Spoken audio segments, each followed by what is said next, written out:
बंजारन बहू। कमला एक बहुत स्वार्थी महिला है। उसने पैसों के लिए एक ऐसे इंसान से शादी की जो पहले से शादीशुदा और एक बच्चे का पिता भी था। कमला के पति को मरे हुए एक अरसा बीत गया है। अब वो अपने सौतेले बेटे वैभव के साथ रहती है। वैभव के दिल में अपनी माँ को लेकर इतना डर है कि वो अपनी माँ के सामने एक शब्द नहीं बोल पाता। उसकी माँ जो कहती है उसको सर झुकाकर वही मानना पड़ता है। वैभव, तुमने अभी तक घर का काम क्यों नहीं किया? तुमसे कितनी बार कहा है कि सूरज निकलने से पहले तुम घर की साफ सफाई पूरी कर दिया करो। वैभव कुछ नहीं बोलता, चुपचाप सर झुकाए अपनी माँ की बात सुनता रहता है। तभी पास में खड़ा नौकर सुखराम कहता है, मालकिन, वैभव बाबा को रात से तेज बुखार है, इसलिए वो सुबह जल्दी उठ नहीं पाए। उनके बदले मैं घर की साफ सफाई कर देता हूँ। इसे कोई बुखार नहीं है। मैं इसे अच्छी तरह से जानती हूँ। ये सब काम न करने के बहाने हैं। सुखराम काका, बोल दो इसे, सारे घर का काम यही करेगा। और इससे समय पर अपना काम पूरा नहीं किया तो इससे आज का खाना भी नहीं मिलेगा। मगर मालकिन, वैभव बाबा की सच में ही तबीयत खराब है, आप एक बार देख तो लीजिए। कमला बिना कुछ बोले वहां से चली गई और बेचारा वैभव तेज बुखार में भी काम करता रहा। कमला वैभव की शादी एक ऐसी लड़की से कराना चाहती थी जो अनपढ़ हो और कमला से इसी तरह डरे जिस तरह वैभव डरता है, ताकि वैभव की सारी जायदाद और धन दौलत उसकी मुट्ठी में रहे। लेकिन आज के जमाने में ऐसी लड़की मिलना मुश्किल है।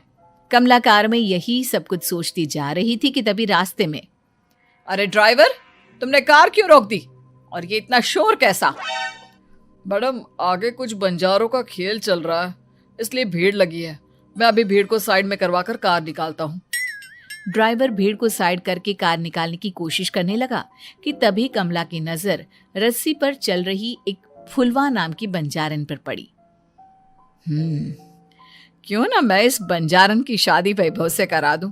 ये तो अनपढ़ लग रही है, मेरे पैरों तले दबकर भी रहेगी। मुझे अभी इसके माँ बाप से बात करनी होगी। ये सोचकर कमला ने उन बंजारों से बात की और उन्हें शाम को अपने घर बुलाया। फुलवा के माता पिता वहां उसे लेकर आ गए। उन्होंने इतना आलीशान घर पहले कभी नहीं देखा था।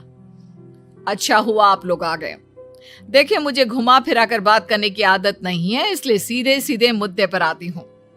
मुझे आपकी बेटी बहुत पसंद है। मैं अपने इकलौते बेटे की शादी आपकी बेटी फुलवा से कराना चाहती हूँ। इसके बदले में आप जो चाहो वो ले सकती हैं। तभी फुलवा की माँ कहती है, ये क्या कह रही है मैम साहब? कहीं आप हमारी गरीबी का मजाक तो नहीं उड़ा रही ना? आप मेरे बेटे से मिल लो। अगर आपको मेरा बेटा पसंद आता है तो मैं कल से ही शादी की तैयारी शुरू कर दूंगी। सुखराम, वैभव को लेकर आओ। फुलवा अपनी माँ के कान में फुसफुसाती है, माँ, कहीं इस मेम साहब का छोरा पागल तो ना है? फुलवा अपनी माँ से बात कर रही होती है कि वैभव वहां आता है। फुलवा उसे देखती ही रह जाती है और उसके माता पिता उसकी शादी तय कर देते हैं। शादी वाले दिन किसी को फुलवा और वैभव की बेमेल विवाह की बात समझ में नहीं आती। फिर भी एक औरत कमला से पूछ ही लेती है, कमला जी, आपने अपने इकलौते बेटे की शादी देहाती गवार से क्यों करा दी?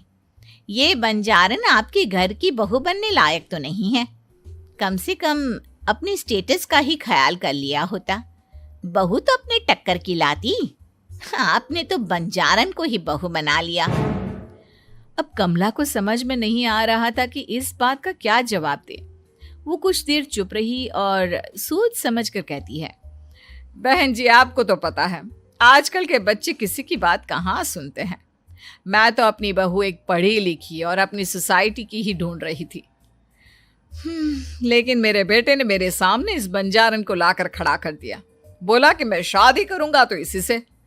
अब भला मैं क्या करती, मुझे अपने बेटे के सामने झुकना ही पड़ा। कमला की ये बातें सुखराम भी सुन रहा था। उसने ये सारी बातें वैभव को जाकर बता दी। काका, मैं तो फुलवा को जानता भी नहीं, फिर माँ मेरे बारे में झूठ क्यों कह रही है? अरे बेटा, तुम कितने भोले हो, तुम्हें कुछ भी नहीं पता। तुम्हारे पिता अपनी सारी संपत्ति तुम्हारे नाम करके गए हैं। तुम्हारी माँ नहीं चाहती कि यह संपत्ति तुम्हें मिले, इसलिए उन्होंने तुम्हारी अनपढ़ लड़की से शादी करवाई ताकि तुम्हारी तरह वो भी अपने हक के लिए आवाज ना उठा सके। सुखराम काका, मैं क्या करूं, आप ही बताओ। माँ के सामने आते ही मेरे हाथ पैर कांपने लगते हैं। मैं माँ को कुछ भी नहीं कह पाता। वे दोनों बात कर ही रहे थे कि अचानक कमला वहां गई। कमला को देखकर दोनों घबरा गए। तुम दोनों फिर कभी बातें कर लेना, अभी फेरों का समय हो गया है, चलो जल्दी आओ। इस तरह फुलवा और वैभव की शादी हो गई। अगले दिन कमला ने फुलवा को बुलाया और उसे नसीहत देने लगी। देख बंजारन, तुझे मैंने अपनी बहू बना तो लिया है, लेकिन तुझे इस घर में आँख कान मुंह बंद करके रहना होगा। घर का काम कर और अपने पति से मतलब रख, समझी? कमला का ऐसा रवैया फुलवा को बिल्कुल समझ में नहीं आया। उसने वैभव से इस बारे में बात की। सुनिए ना, माँ जी ने जिस तरह मुझसे बात की मुझे अच्छा नहीं लगा। शादी से पहले तो वो मुझसे बहुत अच्छे से बात कर रही थी, लेकिन शादी के बाद उन्हें क्या हो गया? तुम ज्यादा मत सोचो, जैसा माँ कहती है वैसा ही करो। ये कहकर वैभव वहां से चला गया। अगले दिन वैभव को घर के नौकरों की तरह काम करता देख फुलवा को बहुत हैरानी हुई। फुलवा ने इस बारे में सुखराम काका से बात की तो सुखराम काका ने फुलवा को सारी बात बता दी। अब फुलवा को समझ में आ गया कि उसकी सास ने एक बंजारन को बहू क्यों बनाया। एक दिन वैभव घर का काम कर रहा था, तभी उससे कांच की प्लेट टूट गई। किसने गिराई ये कांच की प्लेट? वैभव को वहां खड़ा देख कमला ने छड़ी से उसे मारना शुरू कर दिया। उसके पैर में कांच चुभ गया और खून बहने लगा, लेकिन फिर भी कमला उसे मारे जा रही थी। ये देखकर फुलवा ने कमला के हाथ से छड़ी छीन ली और तोड़कर फेंक दी। बंजारन, तेरी इतनी हिम्मत, तूने मेरे हाथ से छड़ी छीनी? कमला फुलवा को थप्पड़ मारने ही वाली थी कि फुलवा उसका हाथ पकड़ लेती है। ओ ससु माँ, मैंने मॉम की गुड़िया ना समझ लियो। बंजारन हो बंजारन, ईंट का जवाब पत्थर से देना जानती हूँ। आज के बाद मेरे या वैभव जी के ऊपर हाथ उठाने की सोचियो भी ना, समझी ससु माँ? ये कहकर फुलवा वैभव को लेकर वहां से चली गई।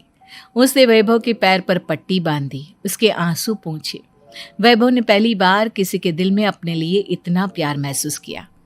अब फुलवा वैभव का हर काम में हाथ बटाती, उसका बहुत ख्याल रखती। इस तरह दोनों बहुत ज्यादा नजदीक आ गए। वहीं दूसरी ओर कमला सारी जायदाद अपने नाम करने की साजिश करने लगी।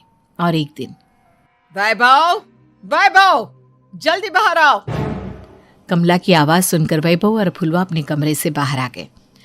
जी माँ, आपने बुलाया? ये ले, इन कागजों पर साइन कर दे। वैभव कागजों पर साइन करने ही वाला था कि फुलवा वैभव के हाथ से पेन छीनकर कहती है, ना वैभव जी, आप इस पर हस्ताक्षर नहीं करेंगे। आओ बंजारन, मैं तुझसे बात नहीं कर रही। ये बात मेरे और मेरे बेटे के बीच की है। चुपचाप पेन दे दे, नहीं तो तेरी खाल उधेड़ लूंगी। ससु माँ, बंजारन की खाल इतनी भी ढीली ना होवे कि कोई भी उधेड़ लेवे। जो यकीन ना आता हो तो देख ले उतार के। और हाँ, बंजारन जरूर हूँ पर अनपढ़ ना हूँ। मन्ने भी पता है कि किसी भी कागज पर साइन करने से पहले उसे अच्छी तरह पढ़ लेवे हैं। पेन देती है या नहीं? ये कहकर कमला फुलवा को मारने आई तो फुलवा ने कमला को धक्का दे दिया और वो नीचे गिर गई। कमला डरकर वहां से भाग गई। अब फुलवा ने वो कागज उठाए और वैभव के साथ सीधा वकील के पास चली गई। वकील ने वो कागज देखे और फुलवा को बताया, वैभव के पिता की सारी जायदाद और संपत्ति वैभव के नाम है, लेकिन वैभव की सौतेली माँ इस संपत्ति को अपने नाम कराना चाहती है, इसलिए इन कागजों पर वो साइन करा रही थी। तो अब हमें क्या करना चाहिए वकील साहब? वकील ने फुलवा और वैभव को सब कुछ अच्छी तरह से समझा दिया। अब दोनों घर पर पुलिस को लेकर पहुंचे। कमला पुलिस को देखकर घबरा गई। पुलिस ने कहा, आपके नाम की कंप्लेंट हुई है, आपको हमारे साथ थाने चलना होगा। कंप्लेंट? कैसे कंप्लेंट? आप अपने सौतेले बेटे पर बहुत अत्याचार करती हो, धोखे से सारी जायदाद अपने नाम करा रही थी। अब नहीं इंस्पेक्टर साहब, जरूर ये मेरी बहू की कोई साजिश है, इसने गलत कंप्लेंट की है। मैडम, शिकायत आपकी बहू ने नहीं बल्कि आपके बेटे वैभव ने की है। कमला वैभव का नाम सुनकर दंग रह गई। जिस बेटे ने कभी उसके सामने सर नहीं उठाया था, आज वही बेटा उसके सामने पुलिस को ले आया है। वैभव, तुम्हारी इतनी हिम्मत कि तुम पुलिस को ले आए? हाँ माँ, मैं लाया हूँ पुलिस को, और मेरे अंदर इतनी हिम्मत कभी ना आती अगर फुलवा मेरा साथ ना देती। आपने बंजारन बहू को लाकर अपने ही पैर पर कुल्हाड़ी मारी है माँ। मैडम, अब की बात खत्म हो गई हो तो चलो हमारे साथ। वैभव, मुझे माफ कर दो, मुझे थाने मत भेजो। आज के